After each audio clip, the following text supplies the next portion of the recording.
quizá algunos, si ya de repente han estado en anteriores EPRUNSAS, lo pueden conocer un poco. Pero bueno, en forma general, Edmundo de los Ríos es poco difundido, arequipeño, seguimos dentro de lo que es literatura regional, semana 1 y semana 2, ¿ya? Entonces, miren, él es un autor arequipeño mucho más contemporáneo que Melgar, obviamente. Él es del siglo XX, Melgar es del siglo XIX, XVIII, bueno, entrando ya al siglo XVIII, es bien antiguo, entonces él ya es contemporáneo. Ya, entonces miren, chicos, Edmundo de los Ríos es muy hermético en su biografía, no se sabe mucho de ella, y los datos que se han podido recopilar son los que se les van a dar aquí a continuación, y es lo único que se sabe de su biografía.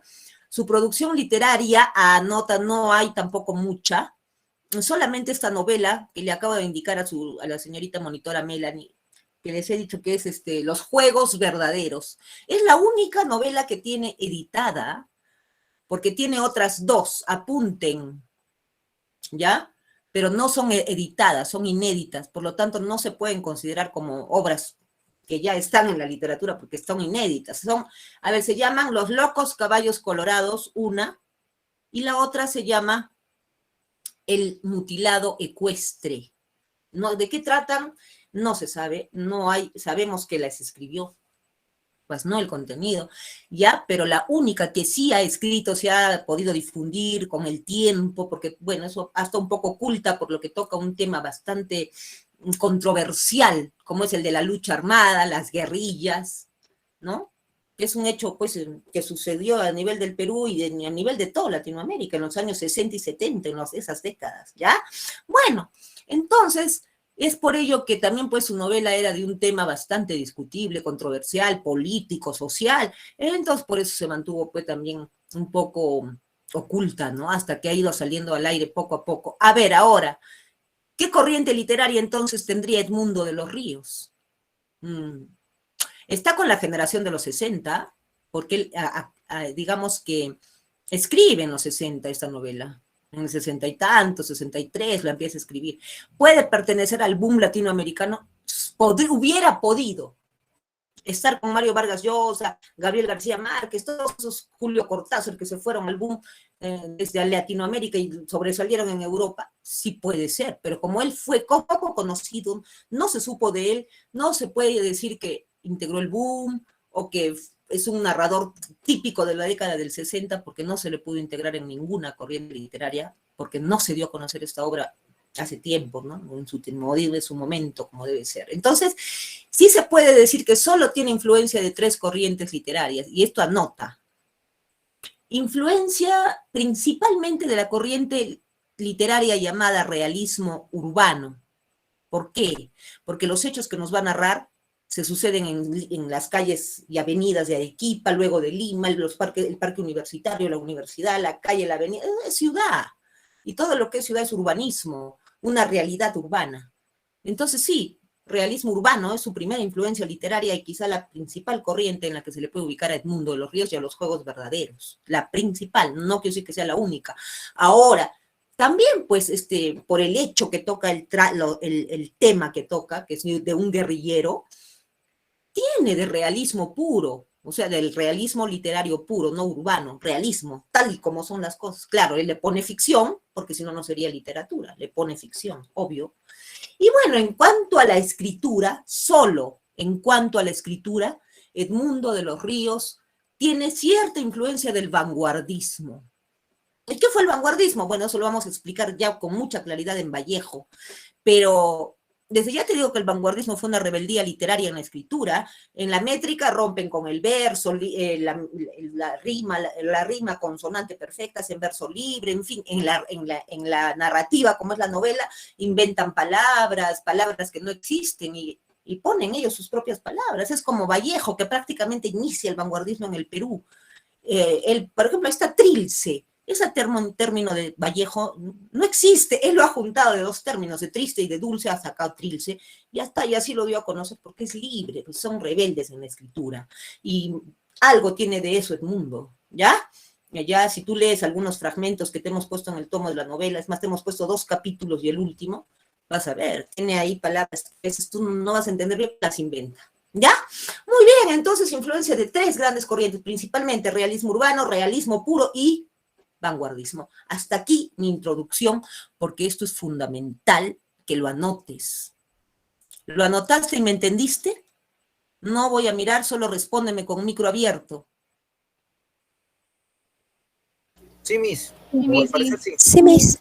Ok, gracias por haberme puesto atención, chicos, y por responder. Y ahora sí, pasamos a la biografía de Edmundo de los Ríos, habiéndoles dicho su producción literaria y las corrientes que influyen en él. ¿Ya?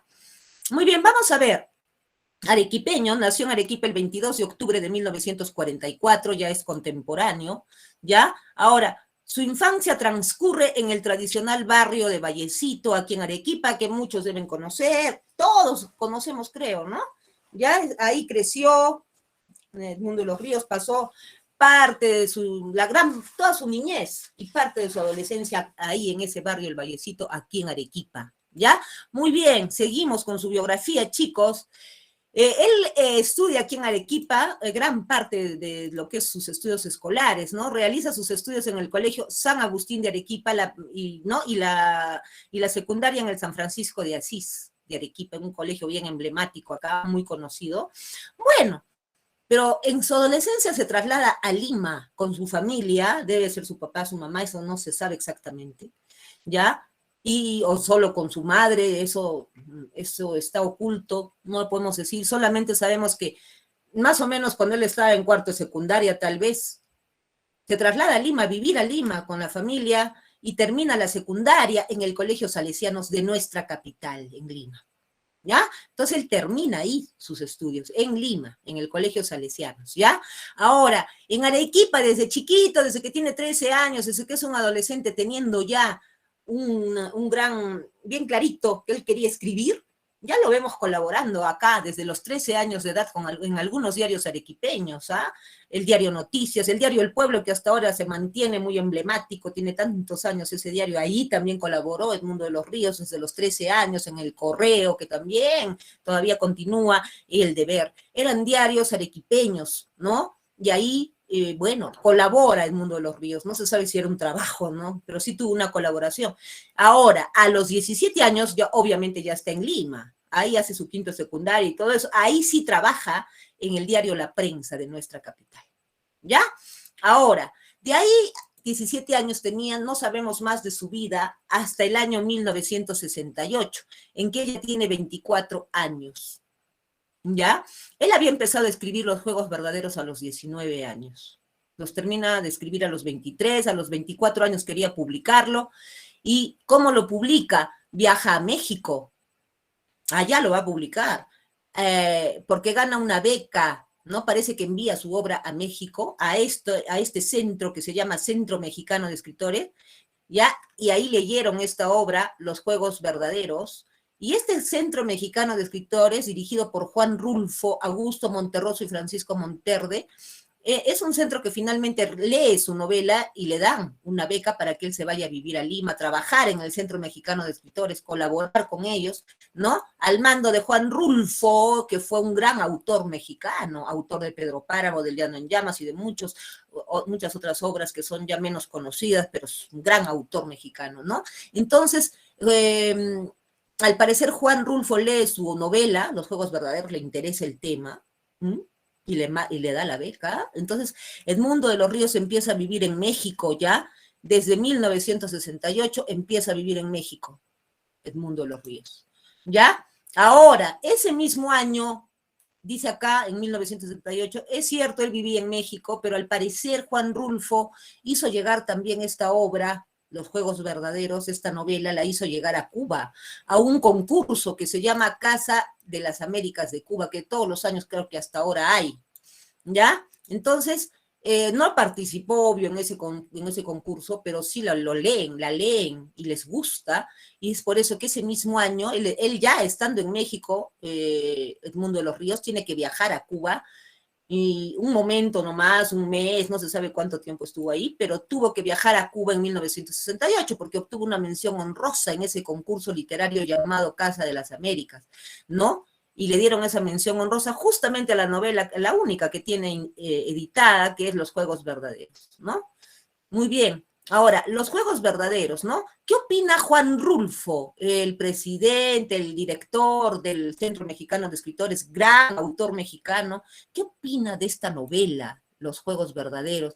Él dijo que los juegos verdaderos es realmente la verdadera novela, la única novela prácticamente que inicia la literatura de la revolución en Latinoamérica. Claro, habla de un tema como es las guerrillas, bastante delicado, bastante oculto por mucho tiempo en lo que es literatura al menos, pero él lo dijo. Quizá por eso mantuvo oculta su obra, porque es un tema político bien controversial, bien discutible. La gente habla de la revolución y que inicia el tema de la revolución en Latinoamérica, ¿ya?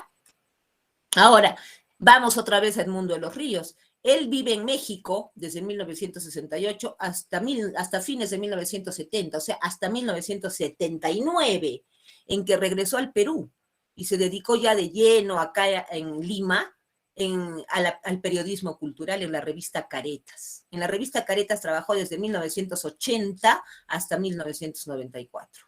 ¿Ya? Ahora, ¿cuándo publican los Juegos Verdaderos? Los Juegos Verdaderos es publicado por primera vez en el año 1968 en México, en 2 editoriales distintas, ¿ah? El Centro Mexicano de Escritores la publica, es una editorial de ellos, y luego otra editorial el mismo año en México. 2 ediciones tiene en México, y en Cuba tiene una, ese mismo año, en 1968. O sea, 3 ediciones en el mismo año. 2 en México, una en Cuba. Y acá en el Perú, Miss, ¿cuándo se dio a conocer esa novela? Bueno, en nuestro país se realizó pues la primera edición de los Juegos Verdaderos en Arequipa en 1986, 18 años después de que la sacara por primera vez después de 1968 hasta 1986, son 18 años. 18 años después se publica aquí recién en el Perú, en Arequipa, por Publiunza, ¿ya? Ahora, de ahí no sabemos ya mayormente nada de su vida, desde que está en Caretas hasta que termina de trabajar en Caretas, ¿no? Bueno, pues se dice que vivía en Lima con una dama arequipeña con la que él se había casado, que se llama Teresina Muñoz Nájar. Al parecer ella vive aún, pero el mundo ya murió. Dice que a veces él vivía en Lima con Teresina Muñoz Nájar, arequipeña, y visitaban mucho Arequipa, ¿no? Extrañaban su Arequipa y siempre venían por acá. Pero ya desde el 2007, el mundo de los ríos empezó a sentir malestares. ¿Qué sería? Pues no, eso no lo dice nadie, no lo encuentras. Empezó a sentirse muy débil, muy cansado, dolencias graves. Y en 2008 empeoró su salud hasta que lo llevó a la muerte el 11 de mayo del 2008. Y falleció ese día Edmundo de los Ríos a tan solo 64, digo tan solo porque a esa edad todavía escriben, hacen de todo todavía las personas. Vargas Llosa tiene 86 y sigue escribiendo y sigue vivito y coleando. Él ha podido vivir mucho más, pero en fin, pues la muerte no avisa a nadie, chicos. Muy bien, entonces, aquí me quedé con la biografía, es todo lo que se sabe de su biografía. ¿Les quedó claro? Miss, una pregunta. ¿En qué año Sí. publica su obra, Los Juegos Verdaderos? 1968, por primera vez, Ya, 1968, en México, en 2 formatos, en 2 ediciones en México, ¿ya? ya, Miss. Y otra en Cuba ese mismo año. Ya ¿Listo? está, Miss. Muy bien, vamos a ir al Listo. contexto histórico. ¿Alguna otra pregunta rápida? A ver, ¿ya no? Muy bien. Hay varios criterios para clasificar a un autor, ¿no? Por su contexto histórico, temática, forma de escribir, ¿no? Hay varios criterios, ¿no? Miss. Claro, pero depende, pues, ¿no? Tú tienes que ver aquí la narrativa que él usa, principalmente eso, ¿no? ¿Qué tipo de narrativa usa? ¿Cuál es el contexto histórico que rodeó a esta novela? ¿Qué tiene que ver él con el personaje de esta novela? Acá se ve todo, ¿no? En el contexto histórico te enteras de muchas cosas y justo es de lo que voy a hablar. Si hubiera preguntas hacia el final de lo que voy a hablar, ahí me preguntan. Voy a dejar un tiempito porque la práctica hay que hacerla lo más que se pueda. ¿Ya? Muy Ya, Miss, bien. ya. A ver, escuchen. A ver, vamos a pasar al contexto histórico literario, no del autor, claro, del autor y de la novela, pero sobre todo de la novela, porque tuvieron que haber hechos históricos que dieran lugar a este tema, como es esta novela, que tiene ficción y mucho también de realismo. ¿Mm? Entonces, Miren, acá hay una configuración histórica que le rodeó a esta novela, que es lo que le da prácticamente, aquí viene la crítica político-social de esta novela. ¿Por qué la escribiría Edmundo? Vamos a ver al autor de muchos puntos de vista. A ver, tú te tienes que imaginar también cosas y de acuerdo a la pregunta, ¡pac!, tú ubicar ahí lo más adecuado, lo más destacado. Tienes que leer las preguntas en el examen bien leídas 2 veces, si es posible. Nunca la leas a la loca y contestes a lo loco. Eso es lo peor. Con todo lo que se te dice acá, tú te puedes ubicar fácil. Nada de asustarse en el examen. Vamos a ver, dice acá, que en la década del 50, mira, en este primer párrafo yo te lo voy a resumir porque ya lo tienes tú en tu classroom, ¿no? Pero dice aquí habla especialmente de la década de los 50 en el Perú, principalmente en el Perú, aunque las guerrillas, la lucha armada, se dio en todo Latinoamérica, no Sudamérica. Sudamérica son los países con los que Perú pues limita, ¿no? Latinoamérica va más allá, Nicaragua, qué sé yo, en México, tantos países que hay latinoamericanos que es donde se habla el castellano, aunque queden en Norteamérica, no importa. México queda en Norteamérica, pero es un país latino, porque habla hispanoamericano, habla la lengua castellana y es latino. Entonces eso es Latinoamérica. A nivel de todo Latinoamérica, bueno, se dieron las guerrillas, pero nosotros nos vamos a centrar en lo que ocurrió en el Perú para que surja esta novela llamada Los Fuegos Verdaderos, que habla de la lucha armada o la revolución guerrillera, que se trata de un grupo de jóvenes que querían cambiar la injusticia que había en el país en los años 60 en el Perú. Pero esto empieza en los años 50, incluso antes. A ver, acá nos habla en este párrafo de un sociólogo peruano llamado José Matos Mar, ¿no? Que publica un ensayo que se llama Desborde Popular y Crisis del Estado, que lo publica en 1984, pero no habla de una crisis en los 80s, ¿no? Acá habla de una crisis que empieza en los años 50 en el Perú, o sea, 1951, 50, 52, 55, cualquier fecha de esas, pues empieza, ¿no? Toda la década 50 se empieza a dar estos problemas ya políticos, sociales en el Perú, un desborde popular, una crisis del Estado. ¿Por qué? Porque hay una gran desigualdad social y empieza a darse en esta década del 50. Y de esa década del 50 es que te va a hablar, pues, José Matos Mar, un sociólogo, en este ensayo que lo publica años después, ¿no? Desborde popular y crisis del Estado. Ahora, según este sociólogo, el desborde popular, que no es otra cosa que una superpoblación en Lima, pobreza, desigualdad, vamos a ver cómo se da, dice que este desborde popular que se empieza a dar más o menos en los años 50, para él, para este sociólogo que te lo estamos citando acá y en el tomo, ¿ya?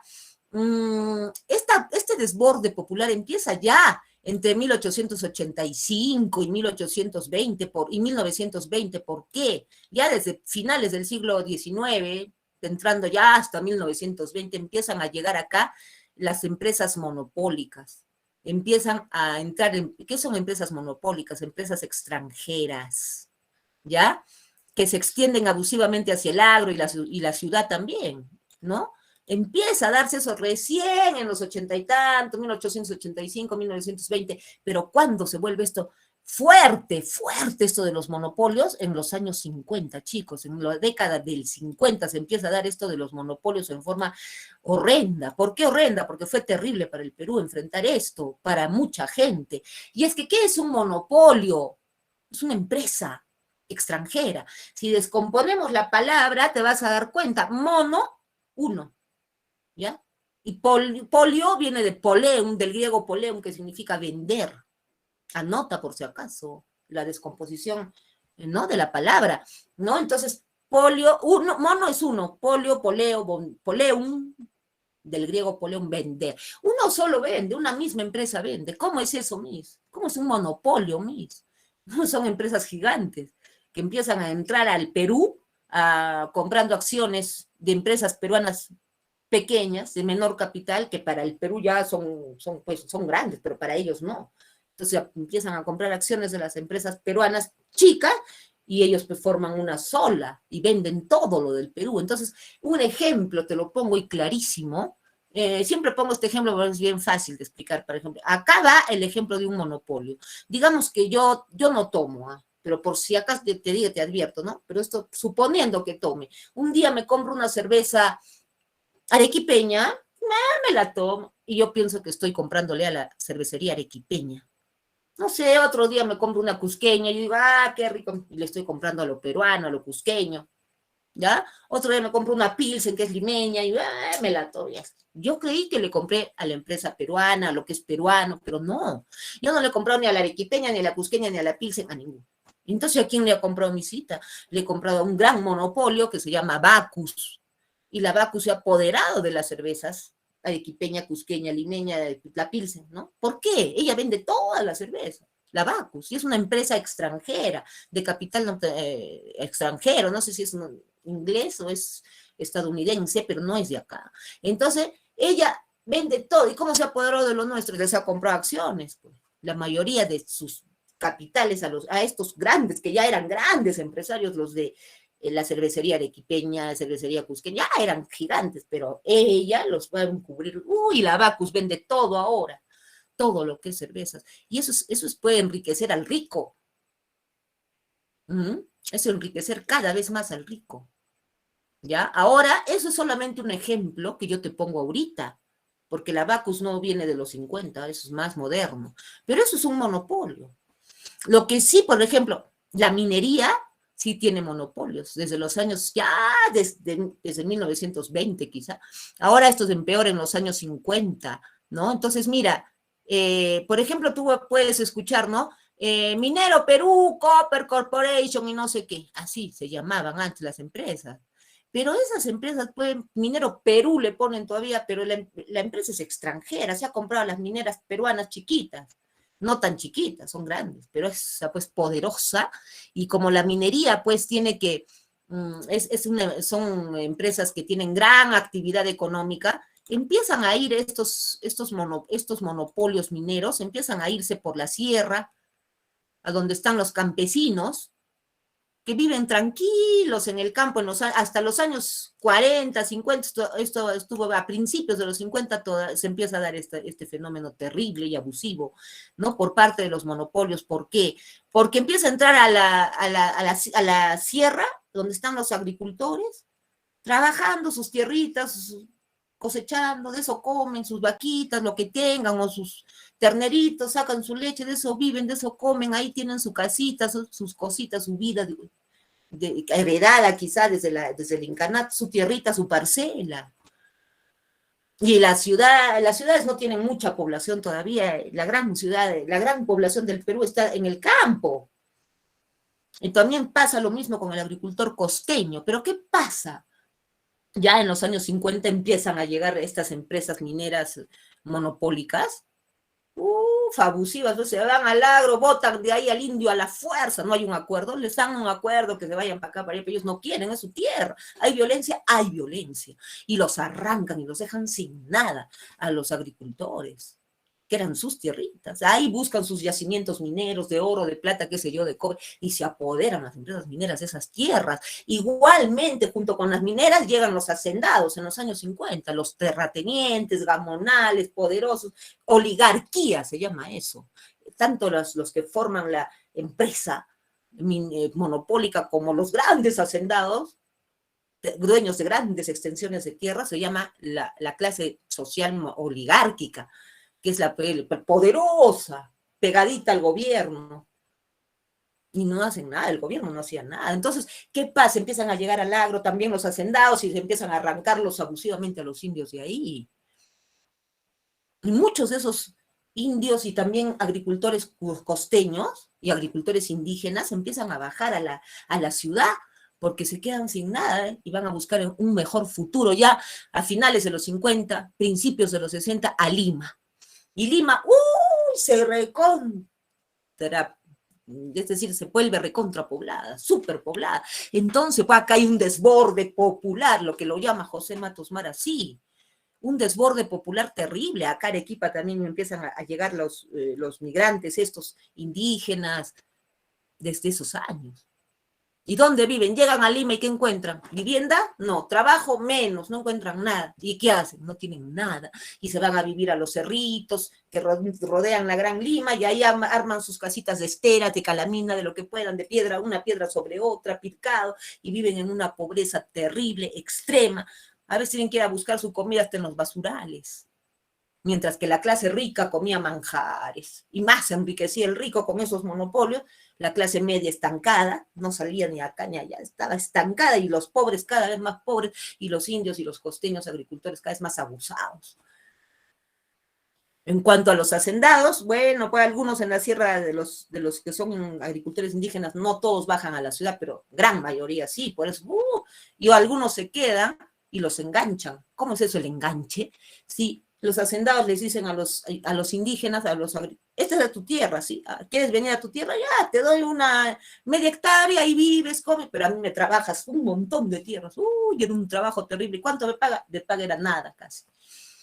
Un abuso terrible también, dicen, un enfrentamiento ahí entre el blanco y el indio, lo que se puede llamar la literatura indígena, mientras que casi después, al poco tiempo después, va a surgir la literatura urbana con esta población que surge alrededor de los cerros de Lima, los cerritos, que hay casas, ¿no has visto que hay casas en los cerros? Ahí está, pues.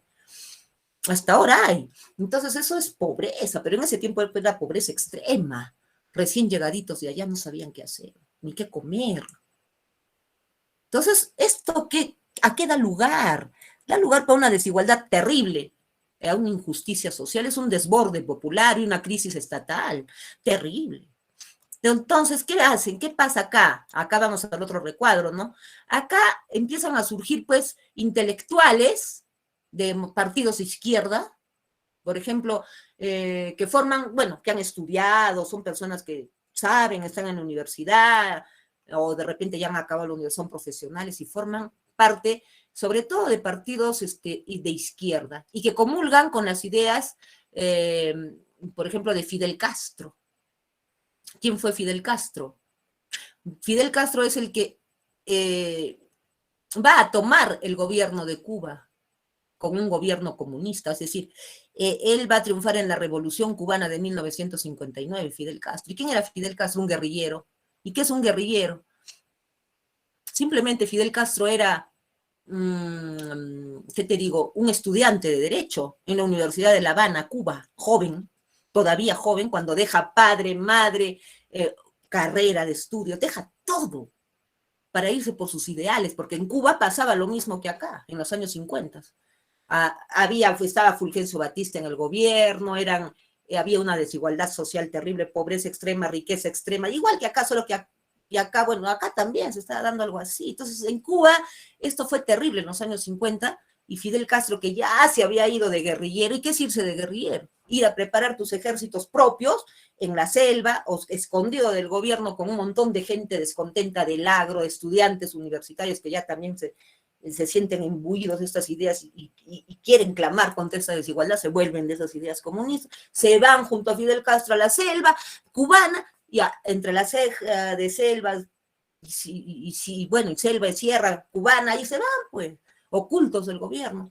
Fulgencio Batista, que es el que gobernaba Cuba en 1959, no tenía idea de estos movimientos, ya que se hicieron poderosos, y esto Fidel Castro no crean, se fue de 20 años de guerrillero y a los 21 tomó el gobierno, no, le costó años de años esto, ¿no? Y en 1959, ¡pah!, le da el golpe de Estado a Fulgencio Batista. Hasta 1959, Cuba fue un país capitalista como el nuestro. Como capitalista, tú tienes un capital, haces tu plata, si quieres te compras un carro, un pantalón, una zapatilla, lo que quieras. Eres libre de comprar, eres capitalista, es como todos somos acá.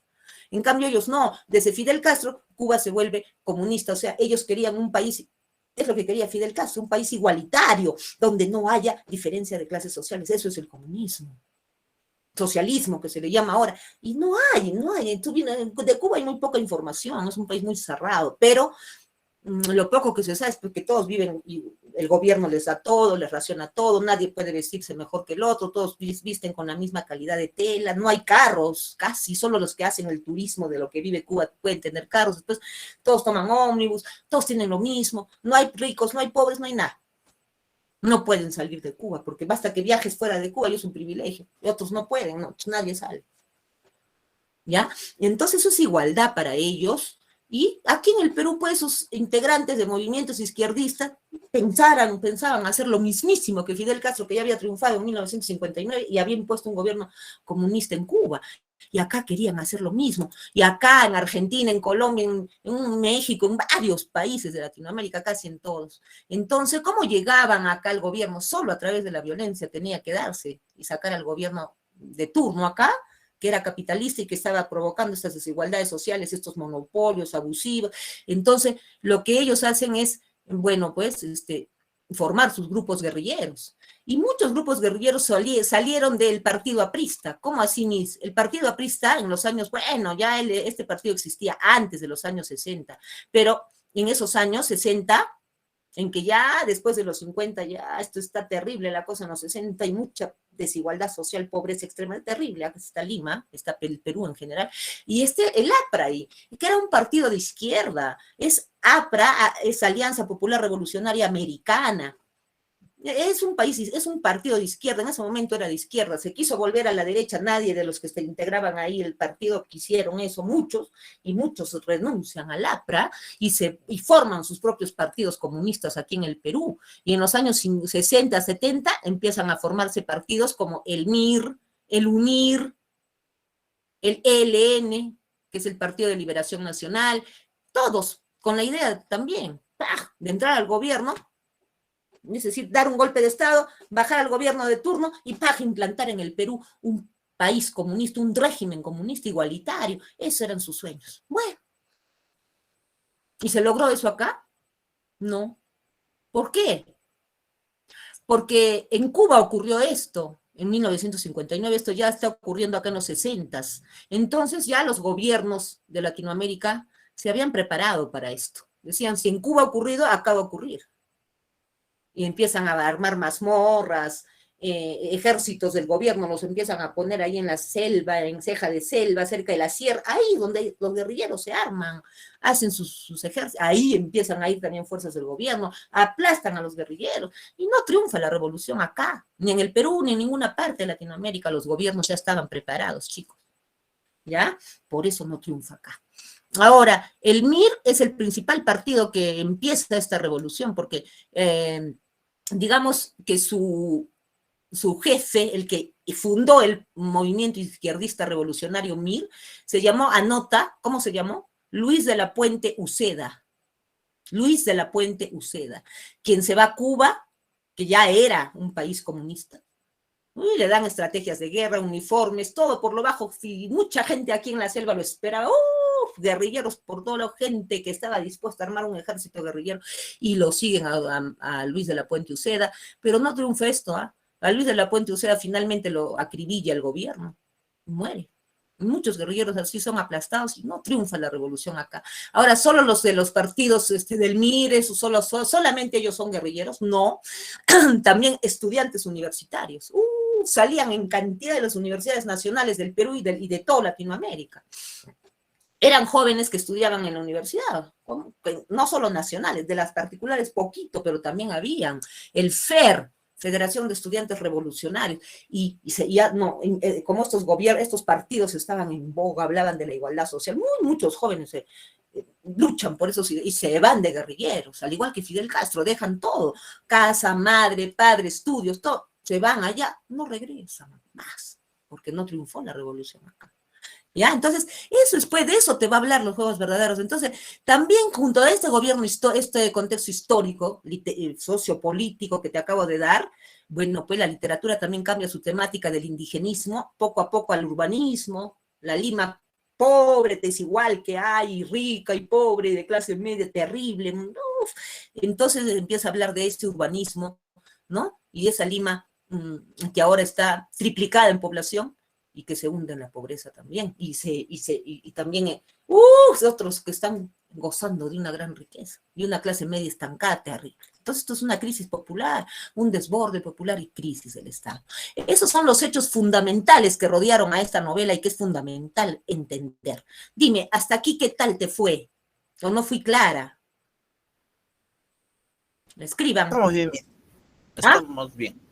¿Ya? Vamos bien. Frank dice que bien. ¿Quién más me habla? A ver, ¿quién más? ¿Nadie más me Ya, habla? todo bien, Ah, maestra. ok, gracias. Y las chicas, ya, muy bien, ahí está Yuri, Alejandro. Las chicas no hablan, las chicas no escriben. Ah, ya, Todo muy bien. bien, Camila. Ok, espero que les haya interesado esto. Ahora ya saben lo que es un guerrillero, saben lo que es una guerrilla. Es la lucha armada se da entre los guerrilleros y el gobierno, pues, y sus fuerzas armadas para aniquilarlos. ¿Ya? Eso es. Entonces vamos a pasar a ver la novela Los Juegos Verdaderos. Vuelvo a presentar la diapositiva. Pasamos a la novela Los Juegos Verdaderos, ¿ya? Análisis de la novela Los Juegos Verdaderos. ¿Por qué se llama Los Juegos Verdaderos? Ya vamos a ver por qué en el transcurso del análisis. Ahora vamos a ver características de esta novela. Bueno, ya sabemos si es novela, el género es narrativo, la especie, obviamente, valga la redundancia, la especie o subgénero de esta novela es pues, novela, ¿no? Ahora, el tipo de narrador aquí, chicos, es protagonista.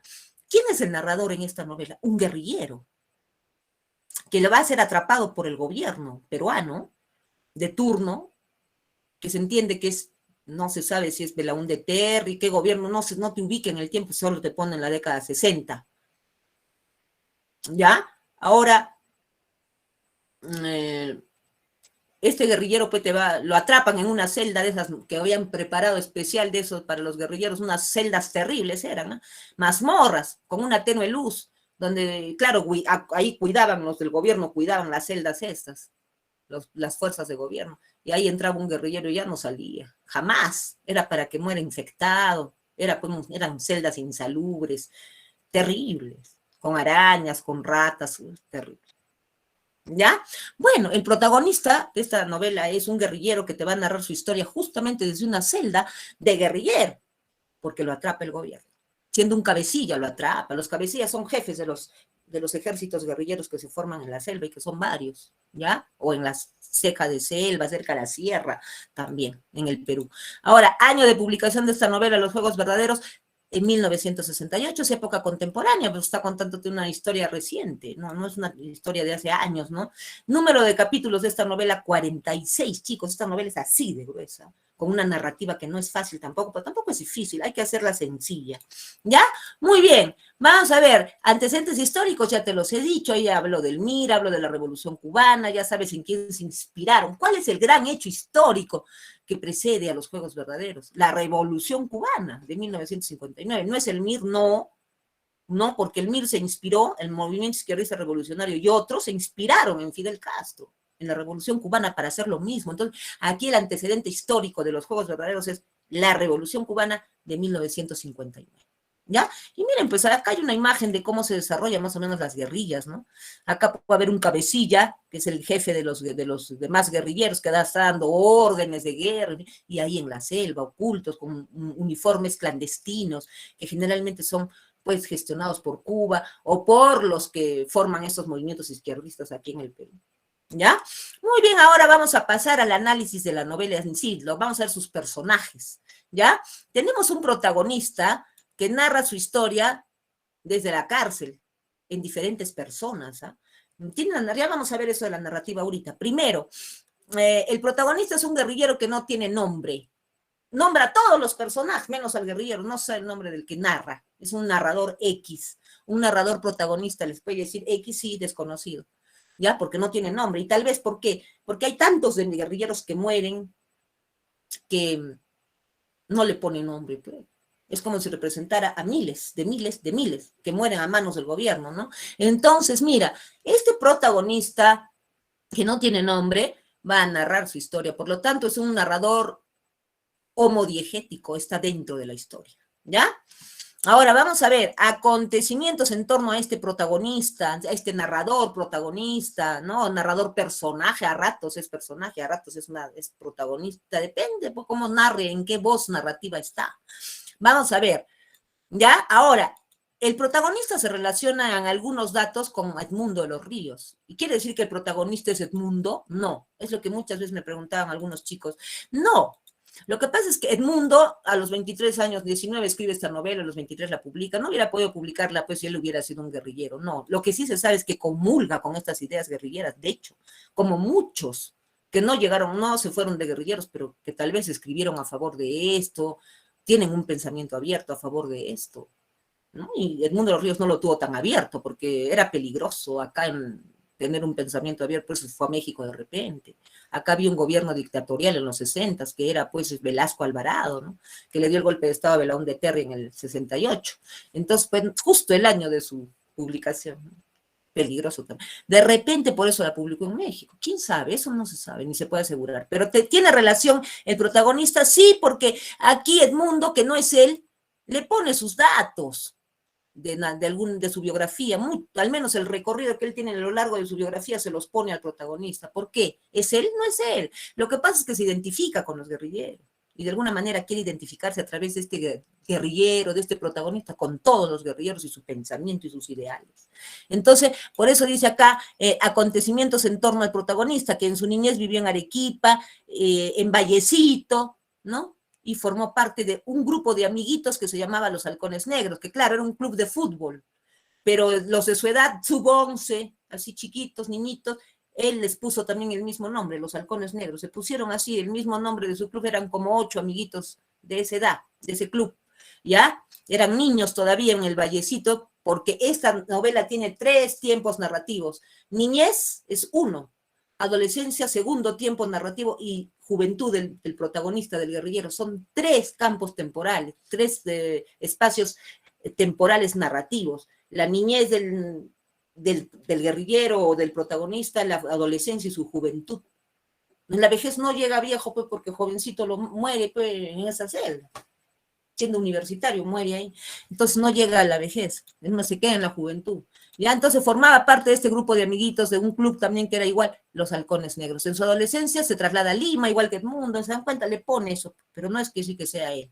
Y sigue sus estudios luego universitarios, este guerrillero más bien sí sigue estudios universitarios, y ahí en la universidad, imbuido de estas ideas comunistas, socialistas, de partidos izquierdistas, decide convertirse en guerrillero y se va de guerrillero. Hay un hecho que lo hace que lo convierta, ya que se decida del todo a irse de guerrillero y se va.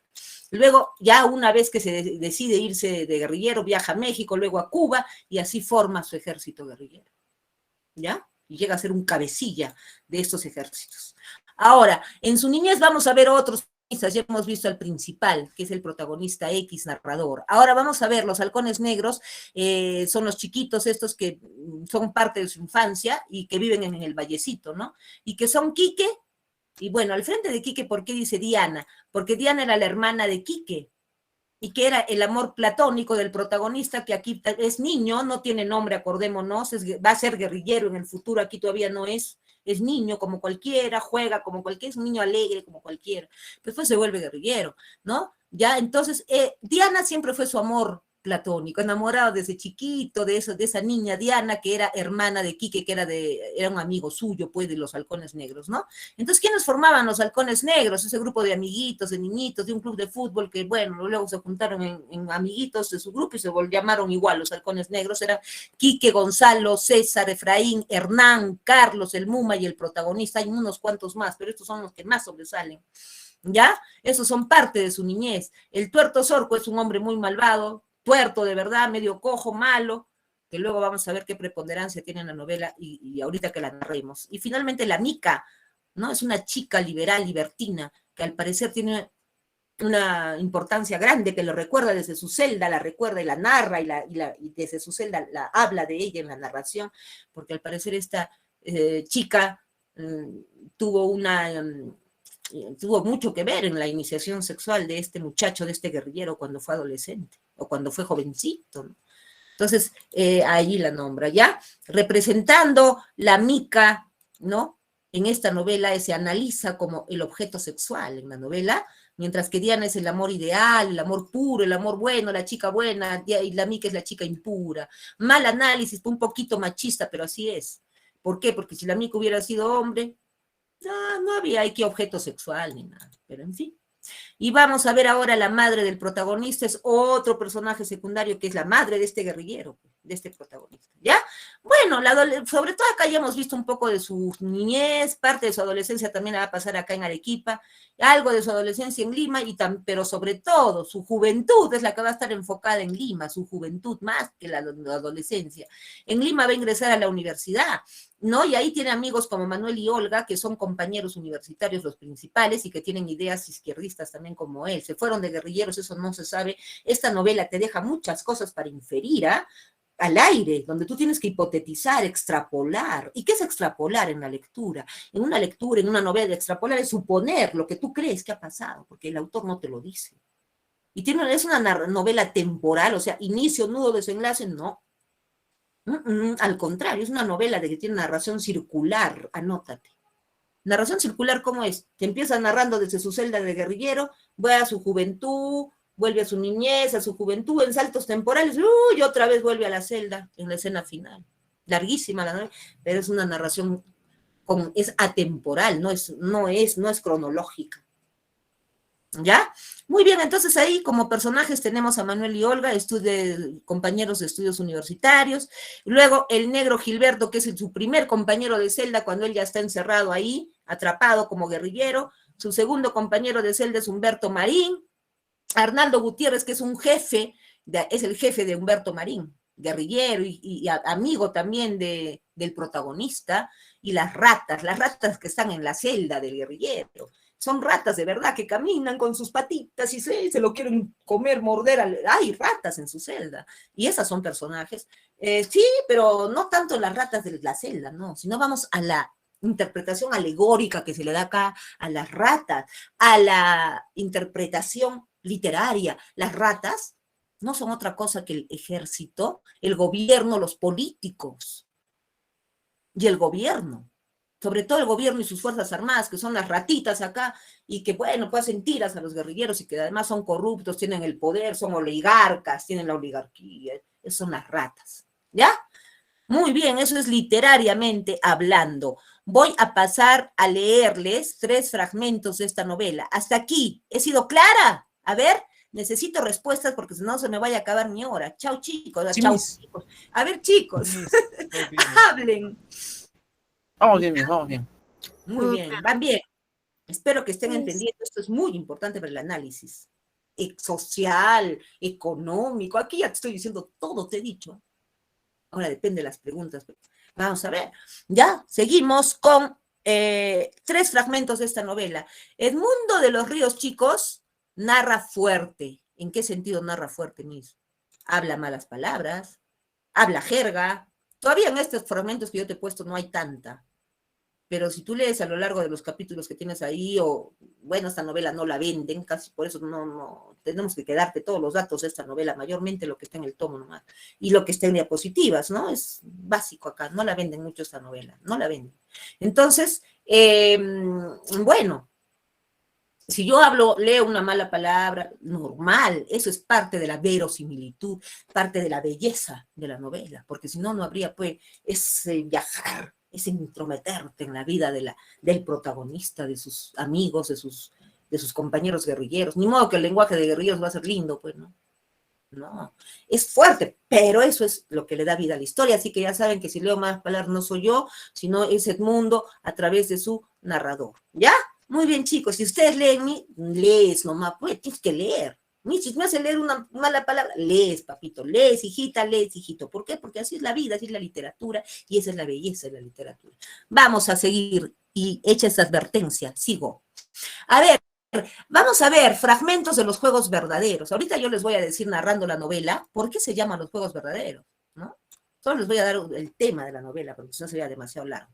Entonces, mira, ya vamos a ver eso después. Primero vamos a ver los fragmentos. En esta primera parte que está en negrito, tú vas a encontrar que la novela así comienza, con lo que está en negrita. Yo te he tomado 3 fragmentos del primer capítulo.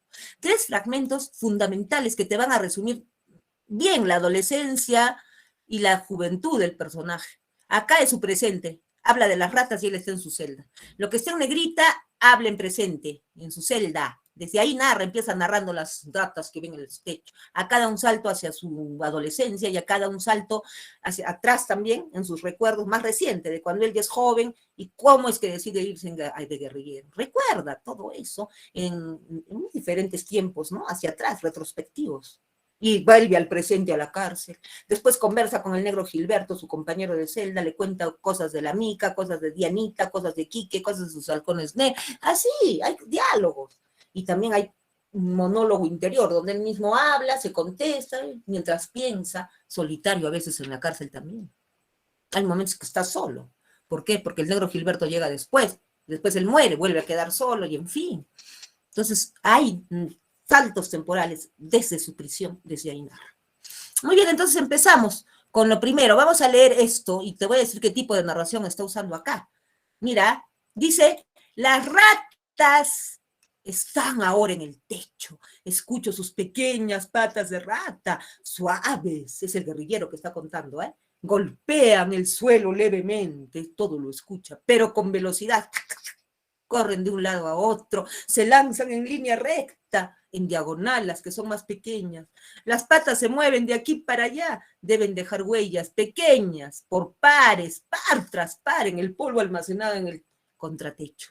Sus ojos brillantes, líquidos, cortan la raya luminosa que iniciaron en su carrera, giran a la derecha, miran de frente. Ahora lo están mirando al guerrillero, lo están mirando con unos ojos que él ve, él siente, o qué sé yo, estar incómodo, estar entre ratas, ¿no? Y ahí como está narrando, mira, está narrando primero, mira, lo hace cambiar de personas. Acá está narrando y de narradores, aquí está narrando primero en omnisciente, todopoderoso, las ratas están en el techo, ellas. Él no está entre las ratas, él no es parte de las ratas, pues él está mirando las ratas. Ellas, las ratas, están en el techo. Ahora vuelve a la primera persona, el yo escucho. ¿Ven cómo cambia el personaje? Acá está narrando en primera persona, narrador homodiegético, en la primera narrador heterodiegético. Aquí está fuera de la historia, aquí está dentro, escucho. Sus suaves golpean el suelo, pero corren, otra vez corren, tercera persona, otra vez omnisciente. Así cambia de narrador a cada momento casi del mundo, a través de este guerrillero, este narrador, ¿no? Se lanzan en línea recta, en diagonal, son las más pequeñas, las patas se mueven, ahí sigue el omnisciente, deben dejar huellas pequeñas para atrás, todos siguen omnisciente, sus ojos brillantes, el final ya es omnisciente, solo hay una parte en que dice, escucho sus pequeñas patas de rata, escucho, ahí sí está usando la primera persona, ¿no? Ahí está usando el yo, el narrador homodiegético, un ratito. El resto es omnisciente, la narración. Ahora vamos a ver acá. Acá también se va al pasado, ya se va hacia su adolescencia, de cuando muere su padre. Él vive en el Vallecito acá, en Arequipa, el guerrillero. Acá está recordando cuando está en cuarto secundaria, tiene 15 años. No te dice eso el autor, no te lo dice ni. Si usted cómo sabe, yo calculo, yo infiero, yo extrapolo y supongo. Ahora depende, puedes calcularlo si lees la novela, de repente tendría 14, no sé. Tu adolescencia, tú infieres nomás. Y lo relacionas quizá un poquito con la vida del autor, quizá. Porque se identifica pues con él, ¿no? Entonces, mira, tú puedes decir aquí, bueno, aquí recuerda la muerte de su padre. La muerte del padre del guerrillero, de este narrador, ocurre cuando él está en Arequipa, en Vallecito. Todo se infiere. Y todo sale de acá. Mira, vamos a ver, lo leemos. Dice, y luego te digo qué tipo de narración hay acá y qué personas está utilizando, qué tipos de narradores está utilizando. Entonces, mira, ahí está, dice, por ejemplo, la tarde que jugabas a contar los mosaicos relucientes y esterilizados de la clínica. ¿Y quién sale? Sino tu madre, llorando, y tú corres hasta el marco de la puerta blanca y pregunté, mamá, ¿qué ha pasado? Dime, ¿qué ha ocurrido? Y mi mamá, hijo, mi corazón reventando, pregunté, mamá, ¿cómo está papá? Y tu madre lloraba, yo lloraba, madre e hijo, sin esposo, sin padre, y Lima se vino de golpe. Tu crecimiento palpado en las noches con mano temerosa, las muchachas a quienes no sabías qué hacer cuando las tenías apretadas. Mierda, mierda, te decías, y comías tus uñas a más no poder.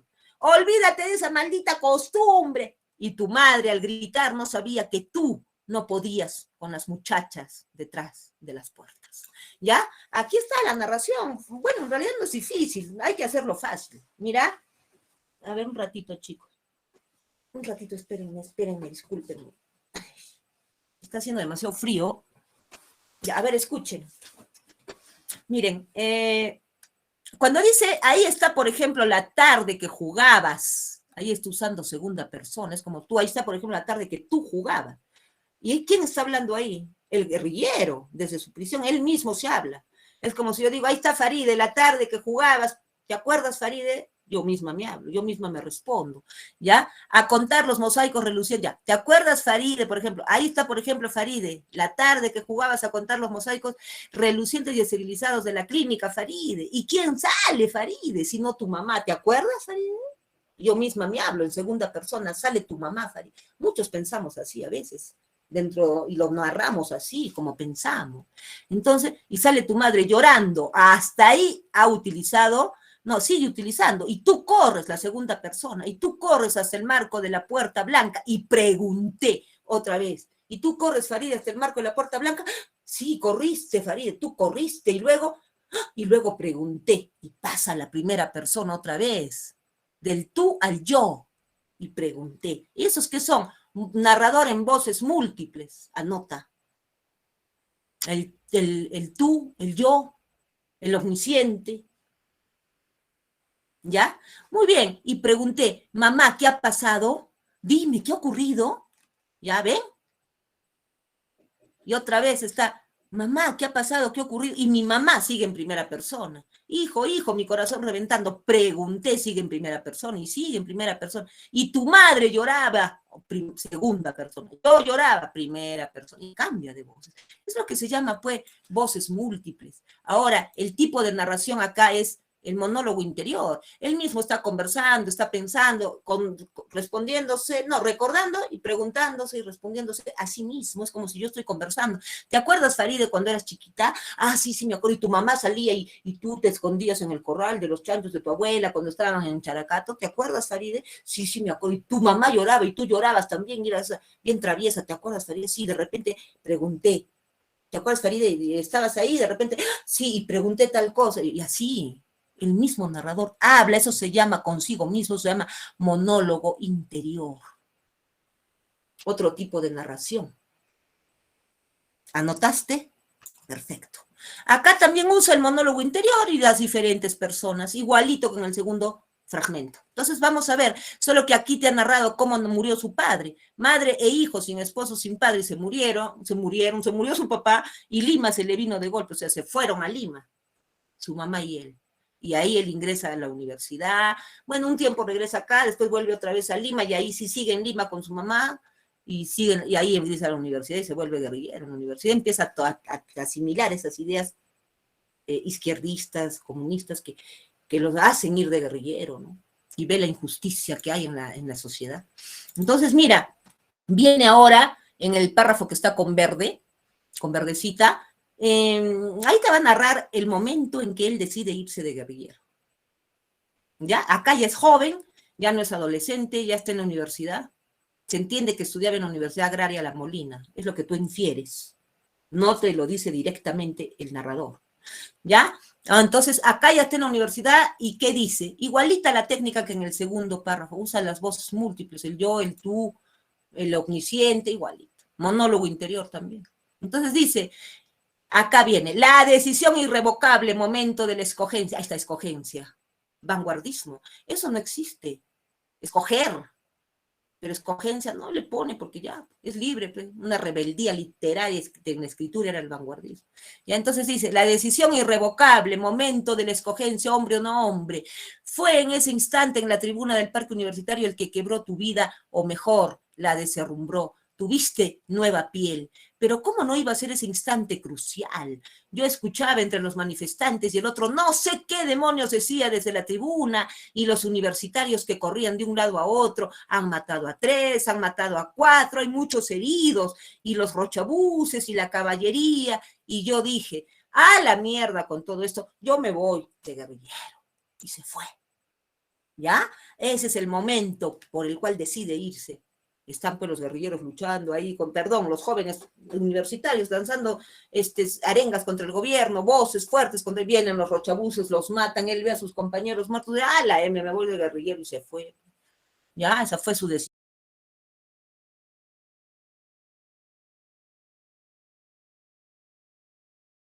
Izquierdistas, de irse de guerrillero. Y es que él pensaba volver a ver a su madre. Claro, él pensaba volver triunfante, como volvió Fidel Castro, los que estaban a su lado. Y diría, vengo con poder y le doy una vida mejor a mi madre y a todos. Eso pensaba, pero quedó todo en una ilusión. Entonces se va a México.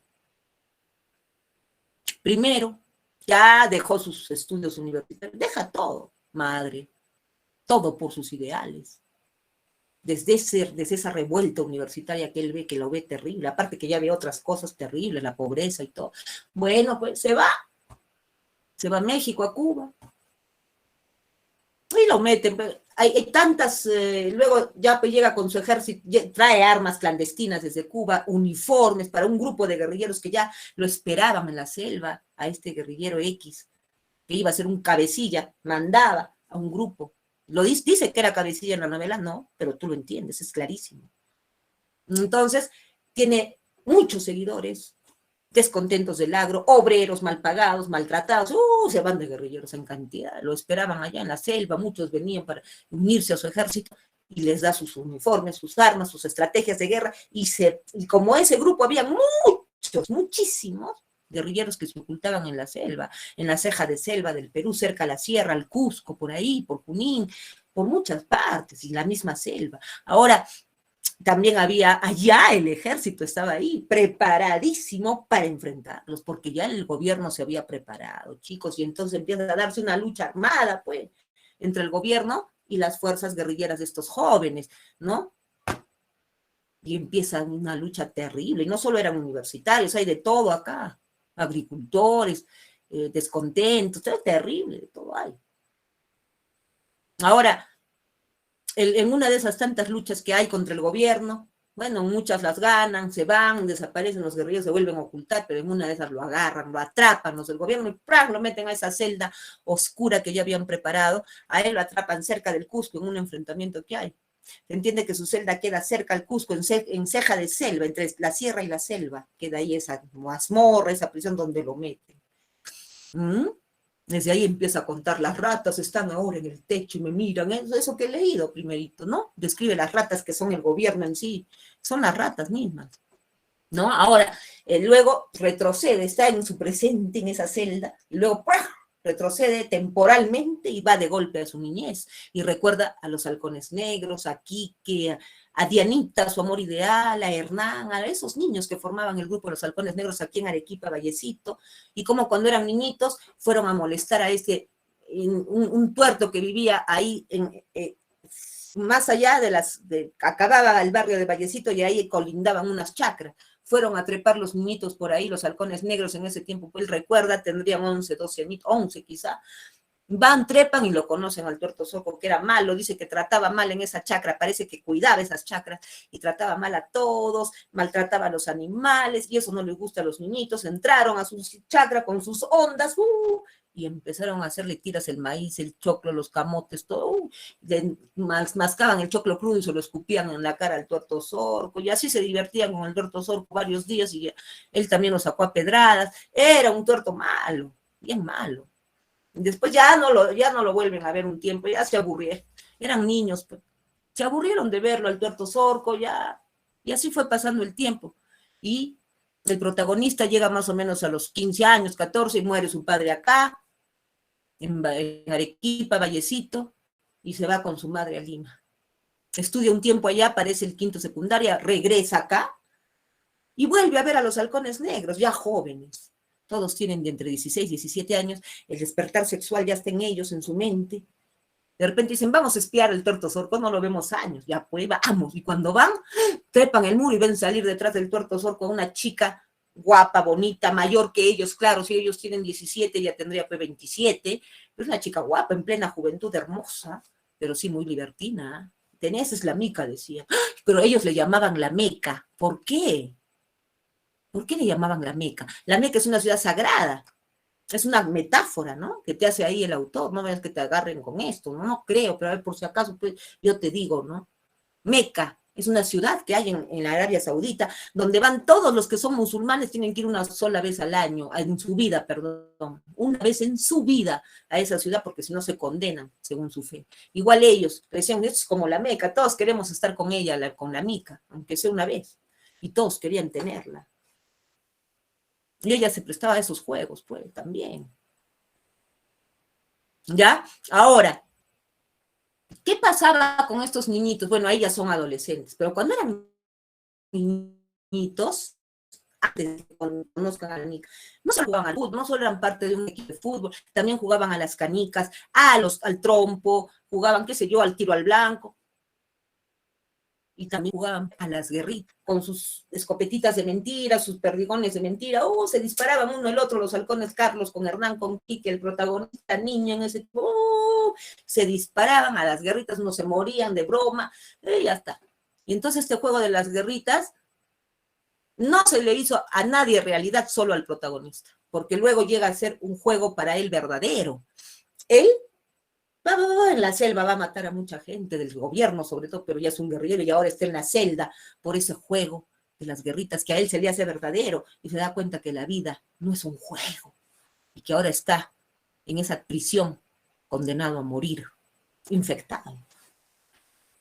Ya, ahora está en esa celda, llega, bueno, cuenta muchas historias, recuerda muchas cosas.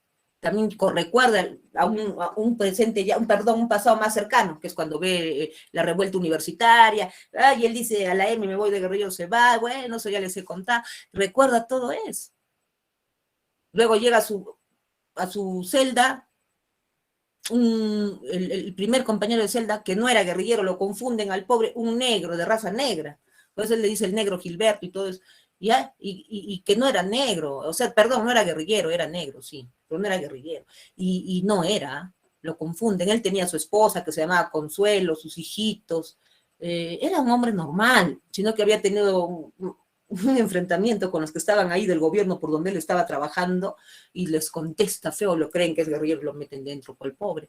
Uy, ser irse de guerrillero a una celda de esas era fatal, él lo sabía, y él gritaba todos los días, no soy guerrillero, sáquenme de aquí, pero también en esos meses se hizo muy amigo del protagonista, se contaban historias, él le contaba al negro lo suyo, sus historias, el protagonista le contaba su niñez en el Vallecito, de cómo se vino de guerrillero, él sí era guerrillero, en fin, pero el negro siempre gritaba, sáquenme de aquí, no soy guerrillero, hasta que un día lo sacan, pues le dan patadas en el estómago los del gobierno, los que cuidaban esa celda, bota sangre por la boca y no lo sacan de la celda y no lo vuelve a ver más.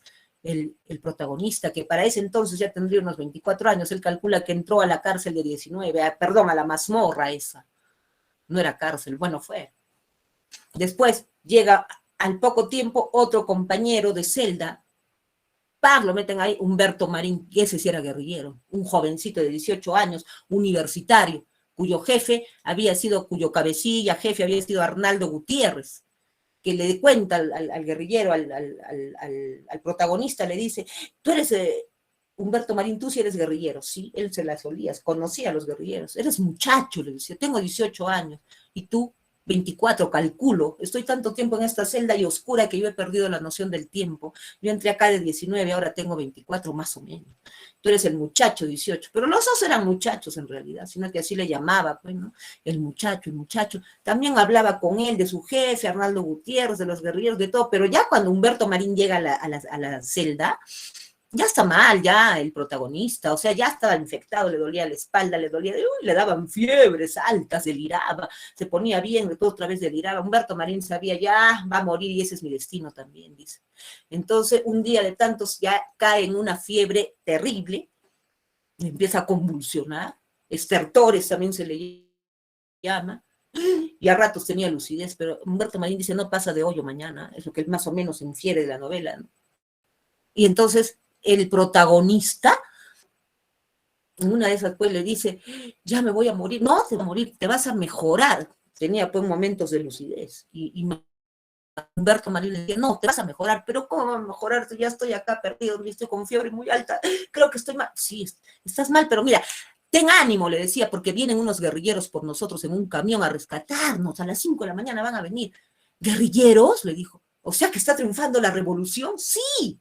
¿Y eso era verdad, chicos? No. Jamás estaba triunfando, en ningún momento triunfó la revolución. ¿Y por qué le dijo esa mentira a Humberto Marín? Para que muriera con una esperanza nuestro protagonista, de que por lo menos su sacrificio no fue en vano, porque su mamá ya no lo volvió a ver más. Qué terrible dolor, y así muchas madres en ese tiempo. Entonces, él de pronto muere pues, con esa esperanza, porque él dijo, ¿a qué hora viene ese camión? Viene a las 5 de la mañana. Era como la 1 de la madrugada y falleció nuestro protagonista a las 3 de la madrugada, más o menos. Y Humberto Marín se queda triste y efectivamente ya entran a la celda fallecido, lo sacan a Humberto Marín y viene un camión, exactamente, como dijo Humberto Marín, pero no de las guerrillas, sino del gobierno, y se lo llevan a Humberto Marín. ¿A dónde? No sé, nadie sabe. Y el protagonista está muerto en su cama, ¿no? Y él como que sale al final de su cuerpo, algo así, ¿tú entiendes? Si lees toda la novela, y narra en omnisciente, y no dice, me vi muerto, yo soy el muerto, no dice así, él te empieza a decir en omnisciente, y vi al guerrillero tirado en su cama, escuálido, flaco, con una cara de dolor terrible, muerto, lo vi muerto al guerrillero, era el mismo, pero está narrando en omnisciente, y dice, y luego vi que una rata grande, negra, de rabo muy largo, se le acercaba, y ¡pam!, se le acerca a su cara y le muerde la boca. Y la rata ¡tac!, se mancha de sangre su hocico.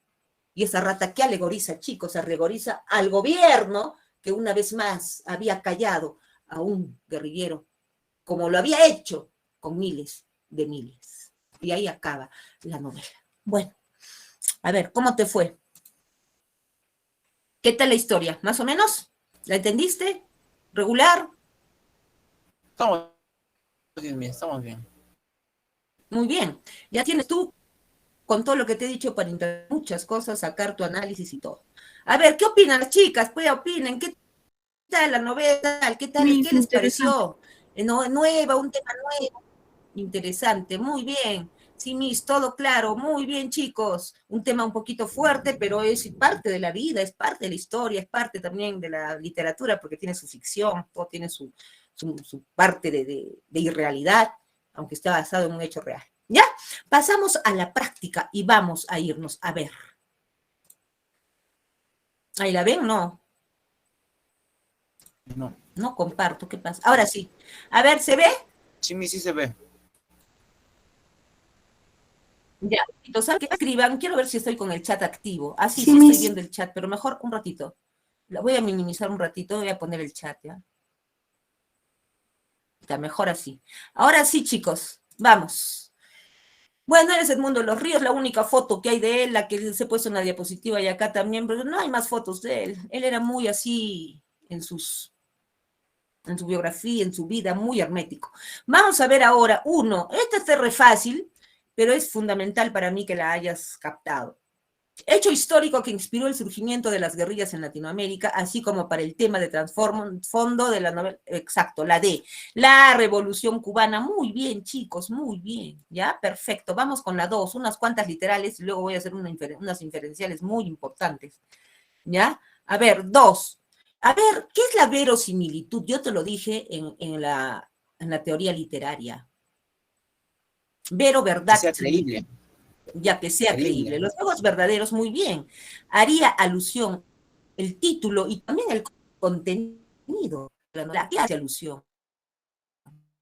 A verosimilitud, a revolución. Alusión dice, el tema directo es la revolución, eso no es alusión. A ver, ya te estoy ayudando. Falacia, una gran mentira, una gran falsedad.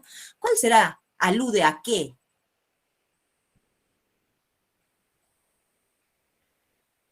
¿Qué dices? En la 2. Los juegos verdaderos, tanto en el título, juegos verdaderos, juegos que se vuelven realidad, como en el tema, no, falsedad, no, porque esto es algo que se volvió realidad, o sea, es algo, una realidad que se ha dado.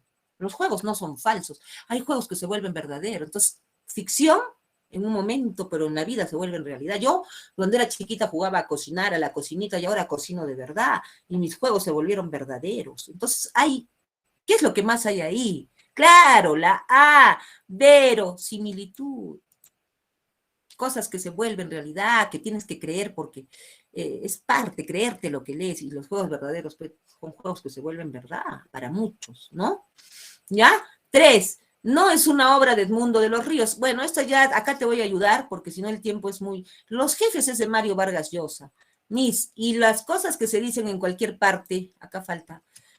Bueno, este sí es de Edmundo de los Ríos, porque es un comentario que él hace en cuentos, antología de cuentos peruanos, arequipeños, que lo hace acá en un librito, así se llama, Antología de Cuentos Arequipeños. Pone un fragmento de los cuentos verdaderos, de los juegos verdaderos, y él empieza a hacer como una historia de ahí muy propia, ¿no? Que lo ponen en esa antología de cuentos, pero no son cuentos, lo que él hace es un comentario. ¿Se puede decir que eso es una obra de él? Sí. Los juegos verdaderos también, el mutilado ecuestre, los locos caballos colorados, todo eso, aunque no los haya editado, son de él. Lo que no es suyo es Los Jefes, que es de Mario Vargas Llosa. Vamos a ir con esta pregunta, chicos, los juegos verdaderos, que es bastante, ¿qué te digo? Es literal, aunque es una literal indirecta. De alguna manera, ay, ¿qué he hecho? De alguna manera, chicos, ¿qué he hecho acá? Quiero quitarle el color. A ver, un ratito. Ya, a ver, miren, de alguna manera, esta no, pregunta es literal, pero tú tienes que ver bien clarito el tipo de... Te está preguntando qué narrador está utilizando en la parte subrayada de este fragmento. Primero te va a decir una serie de cosas. Acá es el final ya del fragmento. Es cuando un poquito el guerrillero ya quiere, nuestro protagonista ya quiere delirar, ¿no? Y habla primero, a ver qué dice. Diana, Dianita, tenemos que hablar, conversar mucho. Dianita, te contaré. Mira, le cuenta a Dianita su amor platónico, la hermanita de Quique, la loca Alicia, se morirá un día, como el Cuco Boina, un amigo que tenía acá en Antiquilla, no él, sino sobre todo lo conoció por medio del tuerto Zorco, que era de mala vida, ¿no? La loca gallina, ¿no? La loca gallina era la loca Alicia, la loca gallina eran chicas así fáciles, de la fama de la mica más o menos, ¿no? Y nuestra mica quedará sola, Dianita, todo eso le está contando a Diana. ¿Qué narrador está usando ahí? Diana, Dianita, tenemos que hablar, tú y yo, en tú está hablando, segunda persona. ¿Mm? Y los muchachos correrán a esta tercera persona. Y omniscientes acá. Y los muchachos correrán, ahí el verbo es muy importante, más detrás de la loca gallina, ya no de la mica. Es lo que esos son personajes que, bueno, te los nombran en los fragmentos y que hay en la novela. La loca Alicia, la loca gallina, son chicas que viven en Arequipa mientras él es un joven, un adolescente, en la época en que la mica, no tiene un amigo ahí, el Cuco Boina, que es más amigo del tuerto Zorco y de todos ellos, eso es en Arequipa, en su niñez. Y el padre de Manuel acá pasa a la vida universitaria. ¿Quién era Manuel? Uno de sus amigos ya universitarios. Pega una manga de saco en el saco. ¿Por qué? Porque Manuel se mete en un acto un poco delictivo y el padre paga para sacarlo. Y ya de la cárcel, en el que está un poco tiempo, unos días. Y la madre, amantísima madre, llora por el hijo y por el padre. Y dice, pobrecitos, lo que están pasando. Esos son personajes que se dan en la novela, sino que, bueno, yo te aumento, te explico para que sepas, ¿no? Y hay que decir que la historia recién comienza, dice. La historia en el comienzo debe ser un fusil, la lucha armada. Dice. Acá no había empezado la historia, él todavía no se había ido de guerrillero. Entonces dice, salgan malparidos, ahora vuelve al presente, ¿eh? Acá está volviendo a su celda. Salgan malparidos, les dice, ¿quiénes? Los del gobierno le dicen a los de la celda, varias celdas que hay ahí alrededor, salgan malparidos, le dicen a los guerrilleros, salgan, algunos los sacan, se los llevan, a otros se quedan ahí años. Y él escucha eso de los militares, del gobierno, y luego él ya empieza a narrar acá en qué voz. Acá viene la pregunta. Una voz grita desde el marco de la puerta, se supone que de su celda, y la celda se ilumina un instante. El guerrillero, o sea, él, ¿no? Mueve los labios sin decir palabras, lanza un estertor, o sea, una convulsión. Sus músculos se contraen y queda inmóvil. En los juegos verdaderos, el narrador que reemplaza en la parte final, o sea, en la parte que está subrayada, el narrador personaje se presenta ¿en qué voz habla? A, en primera persona, B, en tercera, C, segunda, D, narrador testigo, E, Quique es el narrador. Ahí nada tiene que ver Quique. A ver, pongan. Piensen bien. No, ojo, ¿cómo va a ser testigo? No, una voz grita desde el marco de la puerta, está narrando una voz, esa voz, él. B, tercera persona, bien, omnisciente. ¿ya? Entonces yo te he ayudado todo lo que he podido con la narración del mundo, ya sabes, no es difícil, pero tampoco hay que ubicar bien, bien. ¿Ya, chicos? Muy bien, me voy a ir con esta última preguntita. ¿Y cómo sería testigo? El testigo es cuando ya dice vi, ¿no? O de repente estuve ahí, observé, miré, es cuando te describe mucho, miré, miré, miré, vi, llegué, vi, observé, pero acá no hay eso, ¿ya? O si no, observaba, puede ser en pasado, pero puede ser en presente, no sé, pero puede ser testigo. Testigo es cuando observa, mira, espía, aparece, mira, eso es. ¿Ya? Muy bien. Vamos con la última, me voy. Bueno, chicos, vamos a tratar de hacer la práctica. Háganla, por favor, envíenme preguntas al Classroom con confianza. Pues yo les voy a mandar también diapositivas. Ya les mandé diapositivas, les voy a mandar Word, información y todo eso. ¿Ya? Muy bien, chicos. Espero que les haya gustado la clase. Ya nos vemos. Cuídense mucho. Voy a detener la presentación de la pantalla. Un abrazo.